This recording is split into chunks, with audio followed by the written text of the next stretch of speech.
Hello everyone, welcome to my channel. I hope you all are doing well.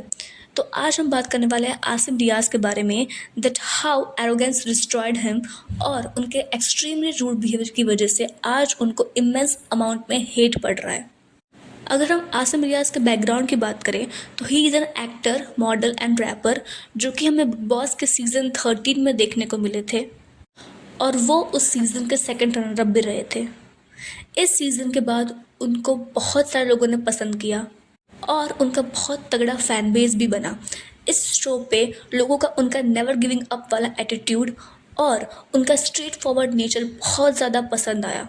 Show पे आने से पहले वो इतने फेमस नहीं थे, लेकिन शो पे आने के बाद उनकी पर्सनालिटी एकदम ही चेंज हो गई और वो बहुत ज़्यादा फेमस हो गए।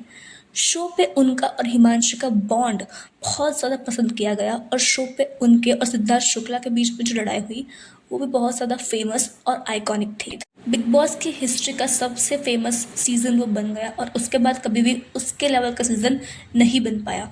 और आज भी आसिम का फैन बेस बहुत ज़्यादा तगड़ा तगड़ा है। आज भी बहुत लोग उसको पसंद करते हैं और उसको फॉलो करते हैं। कई लोग उनको टीवी पर देखना भी चाहते हैं। आसिम के यही फैन बेस को देख के और पॉपुलैरिटी को देख के आसिम कलर्स का रियलिटी शो खतरों के खिलाड़ी में देखने को मिले थे। उनके फैंस को उनसे बहुत उम्मीदें थी कि आसिम बहुत अच्छे से टास्क परफॉर्म करेंगे और भी ज़्यादा फेमस पर्सनालिटी बन जाएंगे। लोगों का प्यार जो उनको मिल रहा था वो और बढ़ने वाला था। आसिम भी खुद बहुत ज़्यादा कॉन्फिडेंट दिख रहे थे कि वो शो में जाके बहुत अच्छे से परफॉर्म करने वाले थे, लेकिन इस बार उस चीज़ का एकदम उल्टा हो गया। आसिम जब शो पे आए तो उनको बहुत अच्छा स्क्रीन टाइम मिल रहा था और वो अच्छा भी कर रहे थे, लेकिन कहीं ना कहीं उनकी दूसरे कंटेस्टेंट से उतनी अच्छी नहीं बन रही थी। उनके बीच में बैक एंड फोर्थ बहुत ज़्यादा आर्ग्यूमेंट भी हो रही थी। उस वजह से कहीं ना कहीं गेम पे उसका असर पड़ रहा था। अगर सबसे पहले इंसिडेंट की बात करें तो फर्स्ट डे सभी कंटेस्टेंट एक बस में जा रहे थे और वहाँ पे एक टास्क को याद किया गया। वो एक हाइट बेस्ड टास्क था और वहाँ पे डिस्कशन हो रही थी। तो आसिम ने ये बात बोली कि अगर हम ये टास्क परफॉर्म करेंगे तो एकदम कैसनोवा वाली फीलिंग आएगी। कैसनोवा जैसे लंबे थे एक टाइम पे। इसी बात पे शो की एक कंटेस्टेंट सुमोना उनको ये बात बोलती है कि तू इतना अच्छा भी नहीं दिखता, प्लीज़ उससे कंपेयर मत कर। वो इन अ फनी वे उनको बोलना चाहती थी, लेकिन कहीं ना कहीं वो बहुत ज़्यादा एरोगेंट साउंड कर रहा था। इस बात पे आसिम ने अपना स्टैंड लिया कि मेरे बाल एक टाइम पे लंबे थे। यहाँ पे आसिम सही था कि वो अब खुद का स्टैंड ले रहा था, कि वो खुद का स्टैंड ले रहा था, तो उनका पॉइंट जस्टिफाई हो रहा था।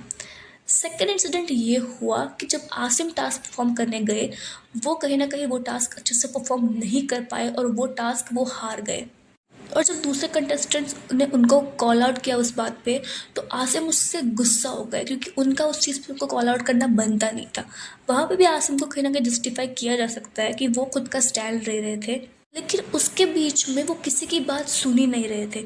शो के होस्ट रोहित शेट्टी भी जब बोल रहे थे तो वो उनकी भी बात को अनसुना कर रहे थे, जो कि एक बहुत नेगेटिव पॉइंट था उनका। पूरा दिन वो वही एटीट्यूड के साथ रहे कि ये लड़ाइयाँ उसके बीच में उनका अच्छे से टास्क परफॉर्म ना कर पाना, कहीं ना कहीं उन्होंने उस बात को बहुत ज़्यादा दिल पे ले लिया था।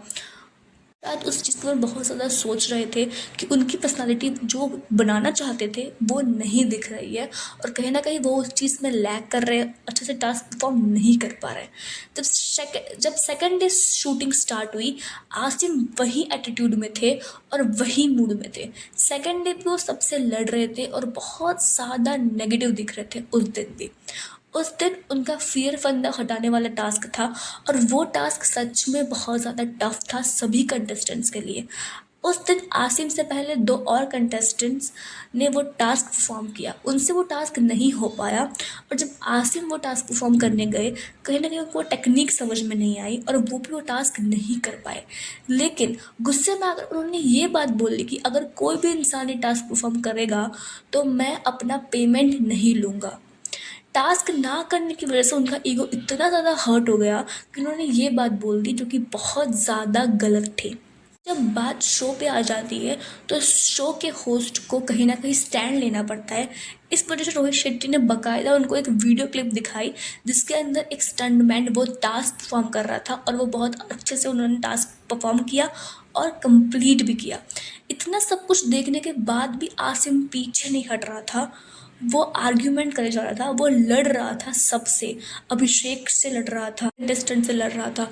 और आर्ग्यूमेंट इतनी ज़्यादा हीटअप हो गई कि रोहित शेट्टी को बीच में बोलना पड़ा। उन्होंने आसिम को ये बात बोली कि अब मैं तेरे को उठा के पटक दूंगा। बाद भी आसिम बोले ही जा रहा था, बोले ही जा रहा था, चुप ही नहीं हो रहा था।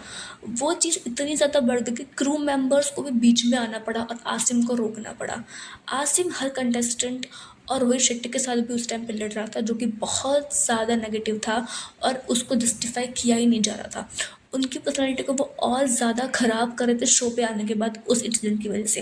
फर्स्ट डे जो वो कॉन्फिडेंट दिख रहे थे, सेकंड डे वो उतने ही ज़्यादा ओवर कॉन्फिडेंट दिख रहे थे। उन्होंने ये बात बोली कि किसी की औकात नहीं है, शो मैं चला रहा हूँ, मैं हर 6 महीने में 5 गाड़ियाँ बदलता हूँ, जो कि बहुत ज़्यादा स्टूपिड आर्ग्यूमेंट थी और उनके स्टेटमेंट्स बिल्कुल भी क्लासी नहीं थे और नहीं एक्सेप्टेबल थे। आखिरकार उनको शो से बाहर निकाल दिया गया और आज आसिम को बहुत ज़्यादा हेट पड़ रहा है, लोग उनको बुली कर रहे हैं, लोग उनको ये बात बोल रहे हैं कि तू खुद टास्क परफॉर्म नहीं कर पाया, वो लोगों से लड़ रहा है उस बात पे। इस बात पे अगर आसिम थोड़ा और कामली बिहेव करते और थोड़ा और खुद को शांत रखते तो चीज़ें इतनी नहीं बिगड़ जाती और शायद आगे जाके वो और ज़्यादा उभरते शो के अंदर और बहुत अच्छा करते। जो लोगों को उम्मीद थी आसिम से कि वो शो पे बहुत अच्छे से परफॉर्म करेंगे, कहीं ना कहीं वो उसमें फेल कर गए, सिर्फ और सिर्फ अपनी एरोगेंस की वजह से। आपको क्या लगता है आसिम रियाज़ के इस नेचर के बारे में? हमें कमेंट सेक्शन में बताएं। And if you like the video then please hit a like button and please subscribe to my channel. Thanks for watching.